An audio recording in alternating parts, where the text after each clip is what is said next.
Hey guys, John here from Bring the SEO. Today I'm going to talk about niching down, how to find a profitable niche.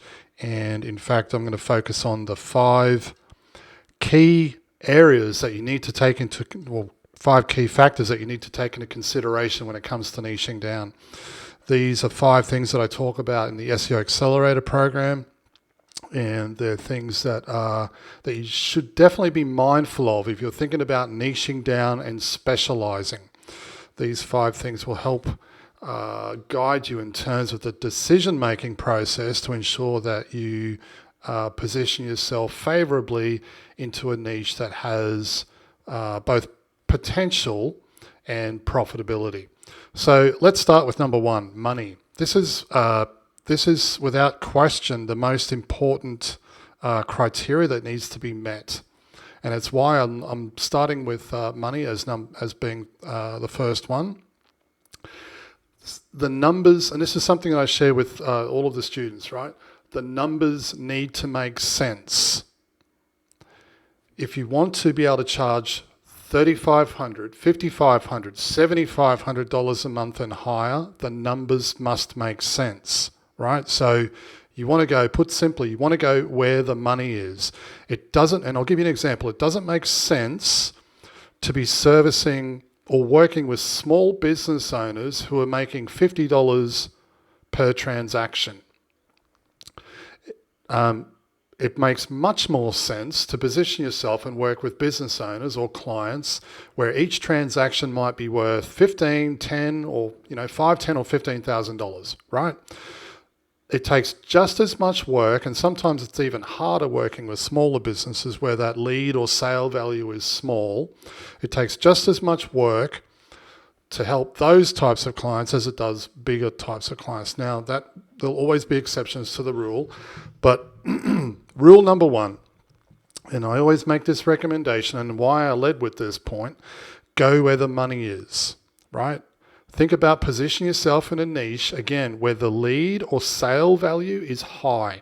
The lead or sale value is high, then you can focus on revenue, return on investment, and you'll be able to quite comfortably charge $5,500 or $7,500, or maybe sometimes even higher than that.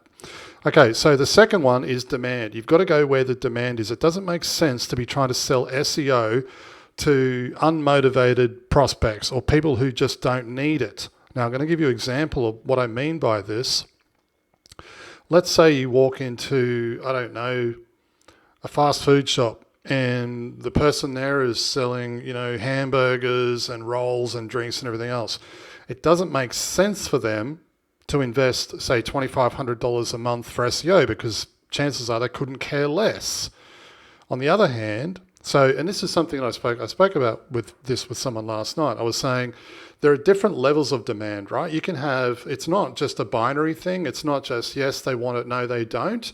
You'll have varying levels of motivation, right, for your prospects. And you need to think about this. How motivated are other people in the niche that you're interested in working in? For example's sake, again, using the fast food shop, they're going to be, well, we don't really need this. Like, we get plenty of customers just walk in and we do leaflet drops in the suburbs.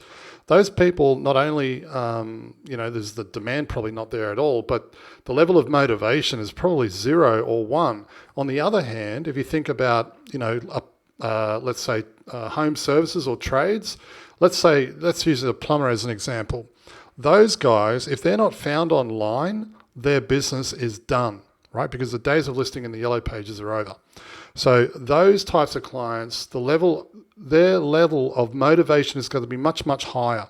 So point 2, demand, but it's not binary. It's not yes or no. There'll be different levels of motivation. It's much easier to sell SEO services to someone who desperately wants it or needs it in order for their business to survive. Now, number 3, enjoyment. This is a big one, and this is something I learned years ago. Look, I was making great money. I niched down in cosmetic surgery. I spent about 6 months in that niche before realizing, wait a minute, this isn't what I thought it was going to be. And even though the money was great and everything else made sense, I was rolling out of bed each morning thinking, oh man, another day of this. I just wasn't enjoying it. And this is advice I give, just in general when it comes to business. It's pointless making a shitload of cash if you're not enjoying the work. So number 3, enjoyment. You've got to be interested and enthusiastic. I mean, you don't have to love it, but there needs to be a level of enthusiasm there, because if you're going to do this, you're going to be doing it long term. So if you're going to do it, for 3, 5 or 7 years, and maybe you're thinking about selling and exiting out, you may as well enjoy it while you're doing it. Okay, number 4, accessibility. Right now, what do I mean by accessibility? Well, this is pretty straightforward. How easy is it to penetrate the market? Now, I'll give you a quick example of what I mean by this. Think about it like this. How easy is it, or will it be, to get to the decision makers, right? Quick example. Let's say that you decide to niche down and work with, weight loss surgeons, right? These are people who do gastric sleeve surgery and so forth, because everything else checks out, the numbers look good and everything else. But in order to trying to get a surgeon on a call, or even get to them via email, is near impossible, because they're either traveling, or they're performing surgery, or they're involved in some sort of training, or they're elsewhere. They specifically have, and this has come up in the conversation I had last night with someone. They specifically have gatekeepers. They specifically have people in place to prevent people like us getting to them, right? So there's usually 3 or 4 layers of gatekeepers in place to prevent people like us getting to them, and that can prove to be difficult. That's just one example. Another example where it might be completely different. Again, let's maybe use something like home services, electricians. There's a pretty good chance you could just pick up your phone, call the number, and say, "Okay, Bob, do you want SEO? Yes, we do. Brilliant. Let's start working together." The level of accessibility is completely different. So this is something that you need to be mindful of, right? How easy or difficult will it be to penetrate the market? Now, the last one, point 5, growth. Is the niche in a state of growth, or is it in a state of decline? And this is something that you need to think about, right? And look, this can be tricky, because you need to think about, how sensitive is this niche, or could this niche be to changes in technology, government regulations, the economy? Is it seasonal? Is this something that is maybe a short-term trend? For example's sake, if you were to work with a company who specializes in print advertising, that might not be the best choice, because as we all know, everything's going online.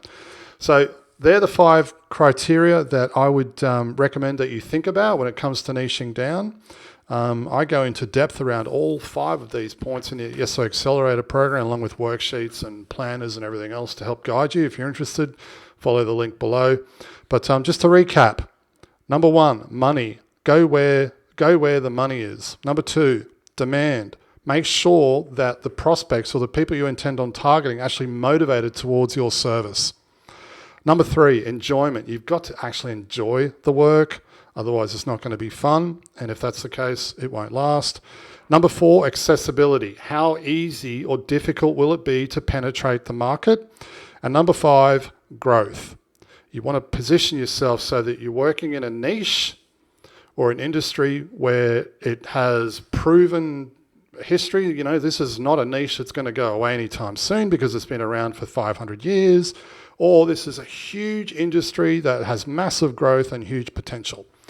All right, guys, hope you found this useful, and I'll see you in the next video. Cheers. Hey, if you've enjoyed this video and you'd like to learn more, head over to bringtheseo.com. We provide business development training for SEO consultants wanting to improve their processes, increase profits, and scale to $100,000 a month or more without all the stress and overwhelm.